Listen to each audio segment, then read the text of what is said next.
There's a dog barking outside. I don't think you can hear it. Since I had a little free time this Saturday, I thought I'd go ahead and record an extra video just for you. We've got some updates on Paramount Global, of course, sort of. A call out for artists, and of course, acknowledgement of not one, but two artists this time. Plus, Todd Stashwick is looking for some talented artists. We also lose a legend. This is the Star Trek Void, where I try to fill in the gaps between new episodes with some news, some information, and hopefully a little bit of entertainment.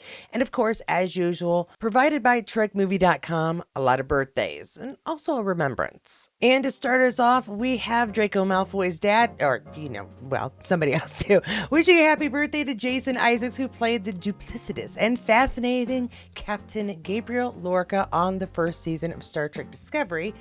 And the OA, Harry Potter, of course, Black Hawk Down, The Patriots, Star Wars Rebels, The Death of Stalin, and Good Sam CBS. Goodness gracious, got a lot under his belt there.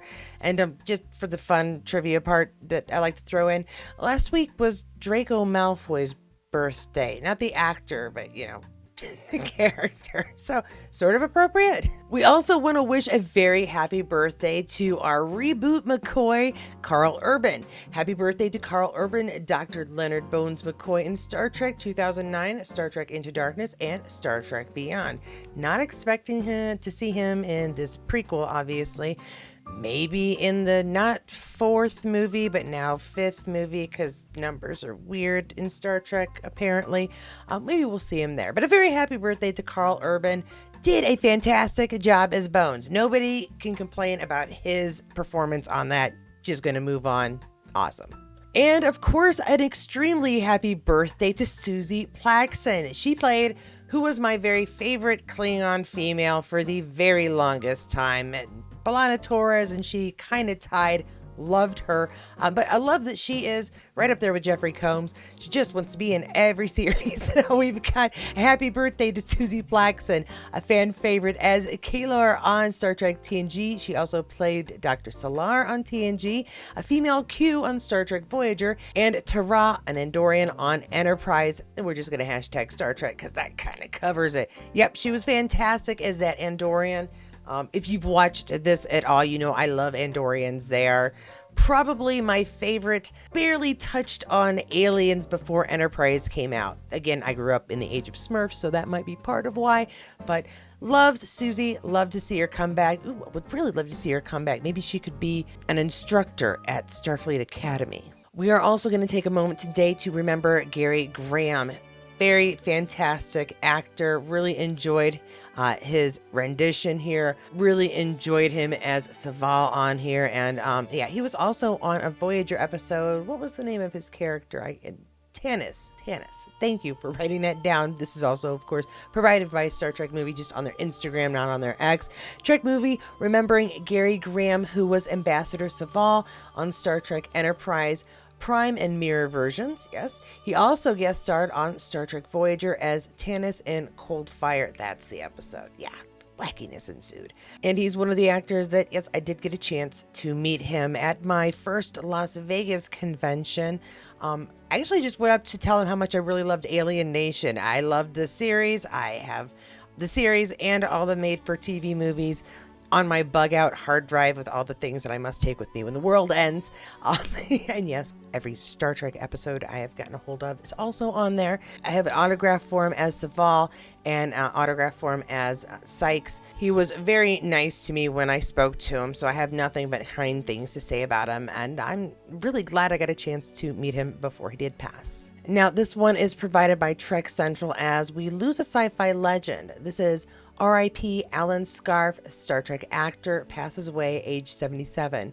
Known for his roles on Star Trek The Next Generation and Voyager, Scarf also starred in Lethal Weapon, and his family confirmed he passed away at age 77. Now I'm going to go ahead and read what's on the meme as well here. Actor Alan Scarf has died at age 77, his family confirmed in the heartbreaking announcement following a courageous battle against colon cancer.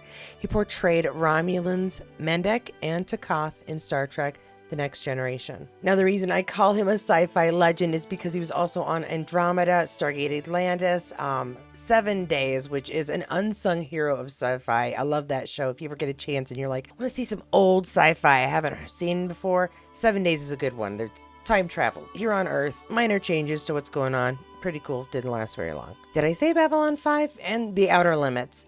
Yes, I did bring up IMDb so I could try and make sure that I don't miss any that I had seen him on. Plus just tons of other credits in his lifetime.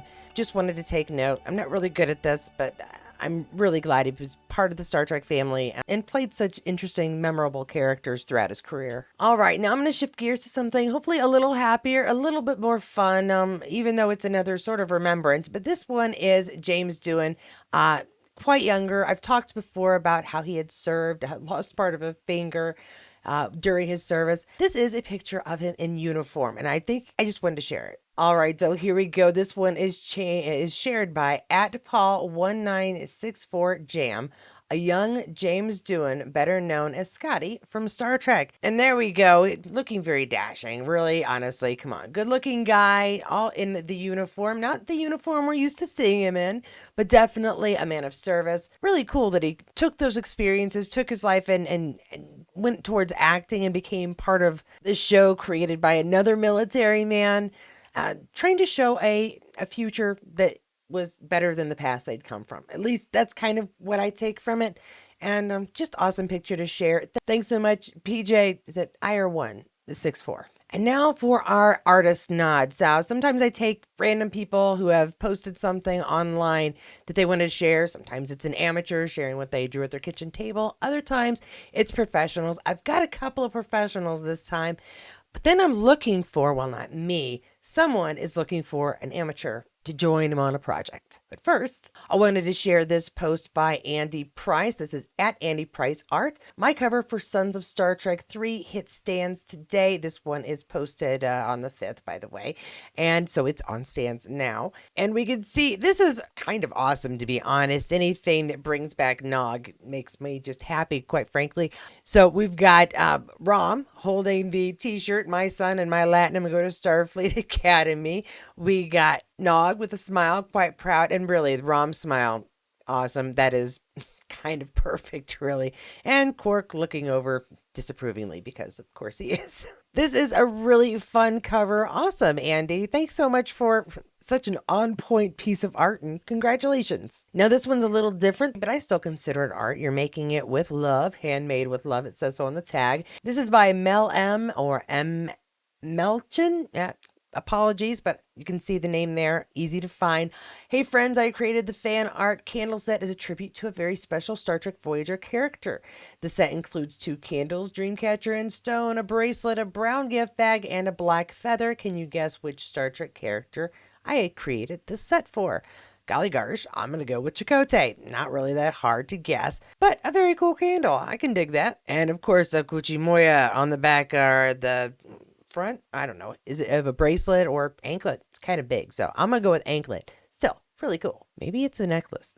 Now, as promised, I'm not just showing you some art today. I'm going to hopefully point my artists in the direction of being able to share their gift with the world in general, but mostly with the Progcore team that Todd Stashwick has going on. And I don't know if Progcore team is the right term, but here, I'll just show you here. Just watch this.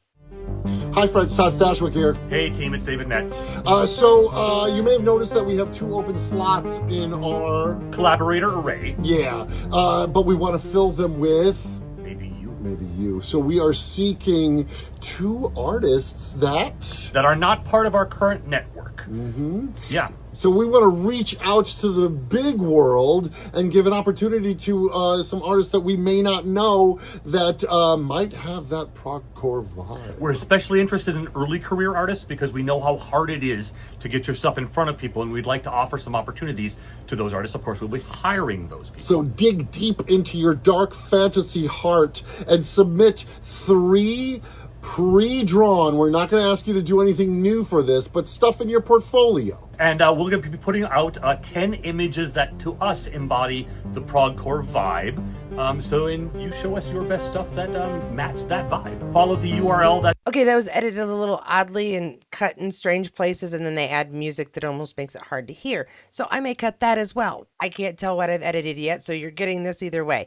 Anywho, the gist is they're looking for 2 artists to join the Progcore team, and there is a URL which I will include below, marked out so you can see it. If you're an artist that thinks that they have a little something to offer to the dark fantasy world that Todd Stashwick so loves, in his downtime when he's not busy, captaining and then dying and turning into a hologram, then you've got the URL. You can try your luck and see if you are who they are looking for to fill one of those 2 spaces. I wish you loads of luck. And now for that little bit of news that I like to include just for fun, because as always, we are waiting to find out what the hell is happening with Paramount Global. Yes, we all thought to ourselves, and that's why I haven't really reported on it much, Skydance any day now will be signing whatever papers are necessary, and Paramount Global will be owned or at least managed by Skydance.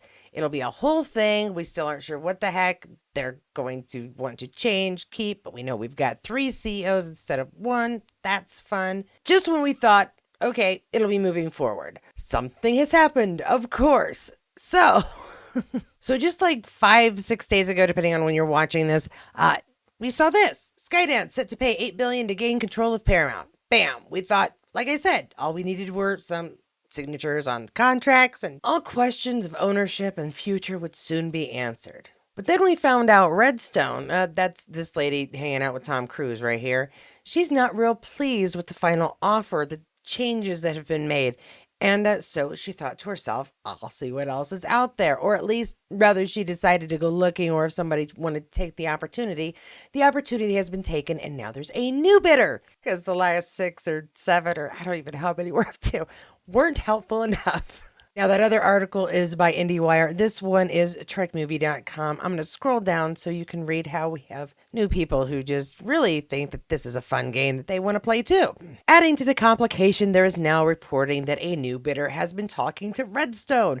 Producer Stephen Paul, known for Baby Genius franchise, has assembled a group of investors to buy out Redstone, offering more than Ellison. Yay. The group of deep-pocketed backers include John Paul DeJoria, the billionaire co-founder of Patron Tequila and Paul Mitchell Hair Care Products. In addition to offering more than Ellison, this deal would also not involve a merger, avoiding regulatory issues. However, it's unclear what plans this group has for Paramount Global. And this article talks about what the other options are, what other buyers wanted to do to buy it out, actually, or merge. Sony Apollo would see Paramount Global split up, potentially turning Paramount into just a brand, while the assets and even the real estate would be sold off to the highest bidders. That Sony Apollo deal is still under consideration, with due diligence ongoing. One of the reported reasons Redstone had favored the Skydance deal is it would keep Paramount and her family's legacy relatively intact. Which makes me wonder if the Skydance deal changed, maybe not just financially, but maybe they had some more ideas about how to split things apart, and Redstone's not happy about that. Again, we won't really know until some decision has been made, and now from some of this that I read in the article, we could be waiting until like the middle or end of June before anybody actually has to make a decision. So the ongoing drama is, ongoing. Now, I was going to address some stuff about legacy, but I think I'm going to save that for another video. All I am going to say is that as far as Terry Matalas taking the deal to make a Marvel series for Disney involving Vision, it doesn't really worry me, to be honest. If we take a look at how Marvel series run, we're talking about a 1, maybe 2 season run, tops, with 6 to, I've said before, 10 episodes, tops. This is not going to be something that's going to push back any Star Trek ventures he may want to take for years and years.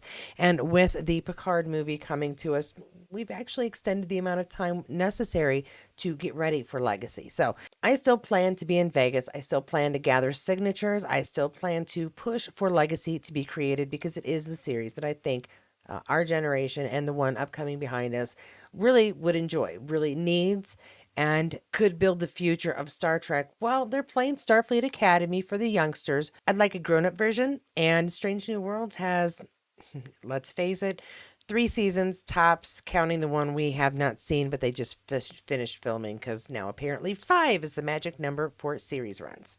Keep hoping for legacy. Keep writing those letters to Tom Ryan, because until mergers or changes or buyouts happen, he's still in charge of what could happen next. And whatever mail he gathers up from what we send in, I really hope he passes it to whomever may take over his job, if that happens. Either way, everybody does agree that Star Trek is a piece of property that should continue on. So honestly, I think as long as we continue to be loud for legacy, we will get it. And if we keep demanding Terry Metalis, I think that can happen too. And that is my update today. If you enjoyed this, please don't forget to give it a like. And of course, subscribe and hit that notification bell so you'll know when the next video comes out. Special thanks to my patrons and members. I do appreciate your support. And I think I've got something fun for you this week. Well, fun for me, but a little piece of information I'm not telling anybody else but you this week. A little something for members and patrons. If you'd like to become one, just check out those links below. And if you didn't get enough Star Trek information and want to see what else I've been talking about, well, then please do check out any of my other Star Trek videos, Outlanders there too, in case you're interested. And whatever you choose, I'll see you there.